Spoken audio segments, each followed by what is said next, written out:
नमस्कार बच्चों। आशा है आप स्वस्थ होंगे, प्रसन्न होंगे और सुरक्षित होंगे। बच्चों, आज की इस कक्षा में हम मुहावरों का अध्ययन करेंगे। बच्चों, मुहावरे आपने पढ़े हुए हैं। मुहावरों का आप भाषा में प्रयोग करते हैं। आप जानते हैं कि मुहावरे जो है वो सांकेतिक अर्थ देते हैं। भाषा में मुहावरों का विशेष महत्व होता है। मुहावरा शब्द का अर्थ होता है अभ्यास। जब कोई शब्द समूह या पद या वाक्यांश निरंतर अभ्यास के कारण सामान्य अर्थ ना देकर विशेष अर्थ व्यक्त करने लगे तो उसे मुहावरा कहते हैं। उदाहरणतः मुंह में पानी आना सामान्य बात है, परंतु निरंतर प्रयोग और अभ्यास के कारण हम इस पद समूह का अर्थ ललचाना करते हैं। अतः यह पद समूह मुहावरा कहलाता है।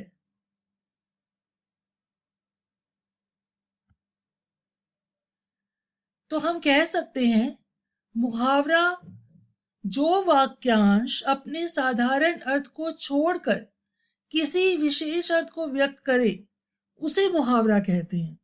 जैसे आंख बिछाना।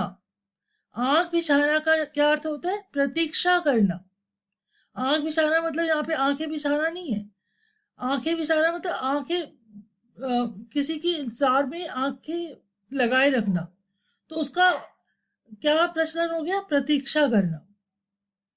जब मैं देर से घर लौटी, मेरी माँ आंख बिछाए मेरा इंतजार कर रही थी।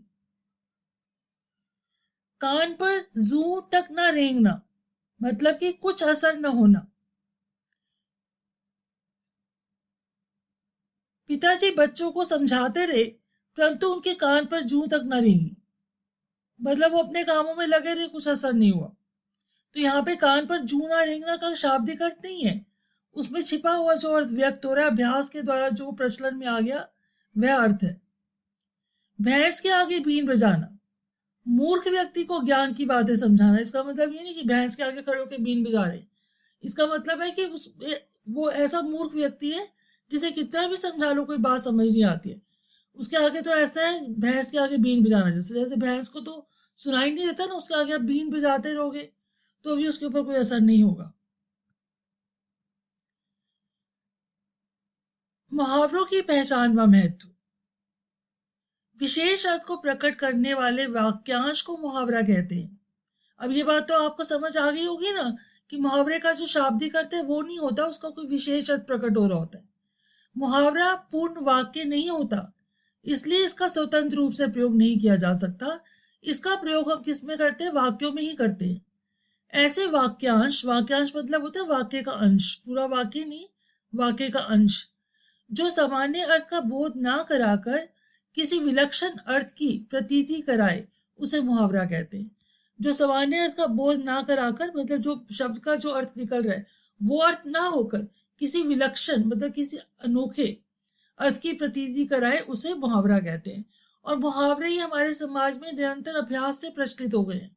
विशेष अर्थ उनका अब सबको पता चल गया है, क्योंकि निरंतर अभ्यास से प्रयोग करने से वो अपने उस विशेष अर्थ के लिए ही जाने जाते हैं। हिंदी भाषा में मुहावरों का प्रयोग भाषा को सुंदर, प्रभावशाली, संक्षिप्त तथा सरल बनाने के लिए किया जाता है। ये वाक्यांश होते हैं, अभी मैंने बताया ना पूरा वाक्य नहीं होते, ये वाक्यांश होते हैं।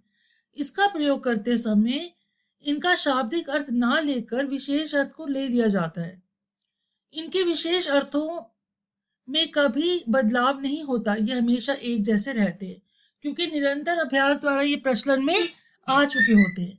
जैसे आंखें बिछाने का अर्थ था प्रतीक्षा करना। कान पर जूना रेंगना का मतलब था कि मूर्ख को कुछ समझ ना आना।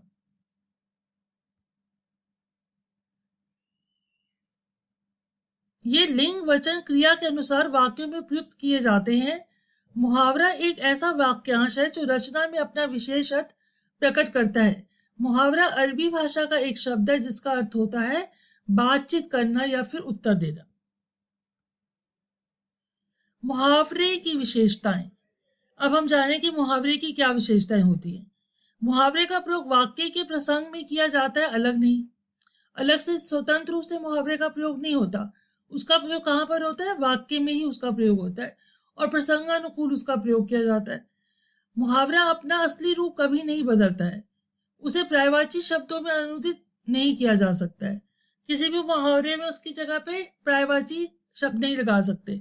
अब जैसे आंखें बिछाना है, अब उसकी जगह नयन बिछाना नहीं कह सकते हम।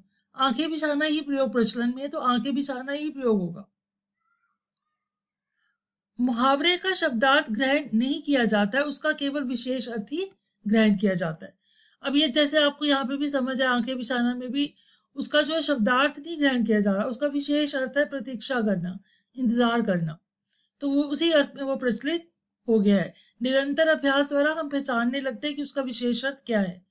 मुहावरे का अर्थ प्रसंग के अनुसार ही निश्चित होता है। अब किस प्रसंग में उसका प्रयोग किया जा रहा है, उसी के आधार पर उसका अर्थ जो है वो निश्चित होता है। मुहावरा हिंदी भाषा की समृद्धि और सभ्यता के विकास के मापक है। अब किसी भाषा की समृद्धि और सभ्यता के विकास का द्योतक होता है मुहावरा। मतलब कि जितने अधिक जिस भाषा में मुहावरे होंगे वो भाषा उतनी समृद्ध होगी। इसी प्रकार जो व्यक्ति जितने मुहावरों का प्रयोग कर पाएगा उसकी भाषा पर उतनी पकड़ होगी, लोगों को पता चलेगा कि वो भाषा का उतना अच्छा जानकार है। इसकी अधिकता या न्यूनता से भाषा को बोलने वाले के श्रम, भाषा निर्माण की शक्ति, अध्ययन, मनन सबका एक साथ पता चलता है। जो समाज जितना अधिक व्यवहारिक और कर्मठ होगा उसकी भाषा में इनका प्रयोग उतना ही अधिक होगा। देश और समाज की तरह मुहावरे भी बनते बिगड़ते रहते हैं। नए समाज के साथ नए मुहावरे आते हैं। हिंदी भाषा के ज्यादातर मुहावरे का संबंध हमारे शरीर के अंगों से भी होता है, या दूसरी भाषा के मुहावरों में भी ऐसा ही होता है।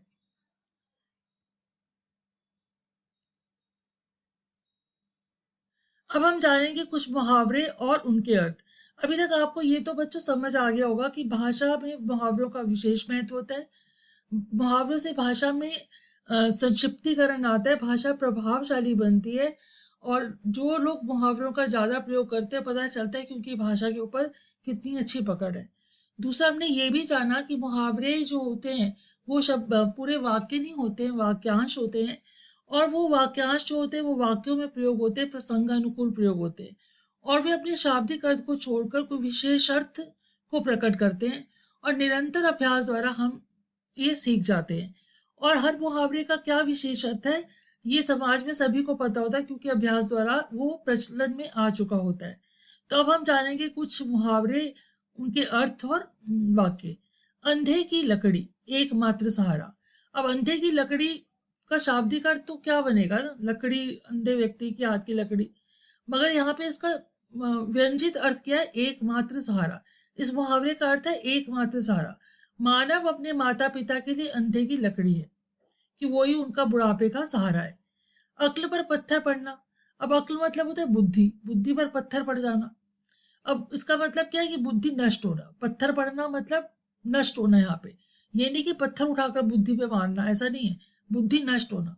मुसीबत आने पर मनुष्य की अक्ल पर पत्थर पड़ जाते हैं। अंगूठा दिखाना। अब अंगूठा दिखाने का मतलब क्या है? अंगूठा दिखा रहे हैं, उसका मतलब क्या व्यंजित हो रहा है? समय पर धोखा देना। मतलब कि जब जरूरत थी उस समय काम ना आना, समय पर धोखा देना। मैंने राधिका से कुछ पैसे मांगे तो उसने मुझे अंगूठा दिखा दिया। अब दोस्त की पहचान तो समय पर ही होती है ना, मगर उसने उसको अंगूठा दिखा दिया, मतलब समय पर धोखा दे दिया। अक्ल का अंधा।